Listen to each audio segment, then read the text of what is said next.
All right, so I'm going to, like I mentioned in the last video, quickly read the devotion for today, November 12th, which I think fits perfectly for what I've been reading about Job. Um, it says, based on James 5, but it has other references too. Behold, we consider those blessed who remain steadfast. You have heard of the steadfastness of Job, and you have seen the purpose of the Lord, how the Lord is compassionate and merciful. James 5:11. Behind all disease and disability is the ultimate will of God. Not that Satan is not involved, he is probably always involved in one way or another with destructive purposes, but his power is not decisive. He cannot act without God's permission. That is one of the points of Job's sickness. The text makes it plain that when disease came upon Job, Satan struck Job with loathsome sores. Job 2:7. His wife urged him to curse God, but Job said, Shall I receive good from God, and shall we not receive evil? Job 2:10. And again, the inspired author of the book, just as he did in chapter 122, commends Job by saying, In all this, Job did not sin with his lips. In other words, this is a right view of God's sovereignty over Satan. Satan is real and may have a hand in our calamities, but not the final hand and not the decisive hand. James makes clear that God had a good purpose in all Job's afflictions. You have heard of the steadfastness of Job, and you have seen the purpose of the Lord, how the Lord is compassionate and merciful.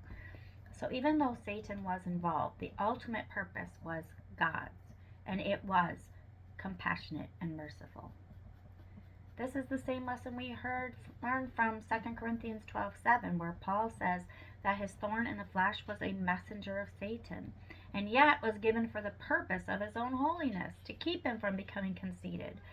Because of the surpassing greatness of the revelations, a thorn was given me in the flesh, a messenger of Satan to harass me, to keep me from becoming conceited. Now, humility is not Satan's purpose in this affliction. Therefore, the purpose is God's, which means that here Satan is being used by God to accomplish his good purposes in Paul's life. In fact, for God's elect children, Satan cannot destroy us, and God turns all his attacks finally against him and for us. Remember that today, no matter what kind of struggle you're going through, no matter what kind of lies the devil is telling you, no matter how easy it would get to be hopeless and helpless and feel defeated. And remember today, if God is for you, invite him to be for you. Invite him to be with his presence. He's already knocking on the door to your heart. He's already your power.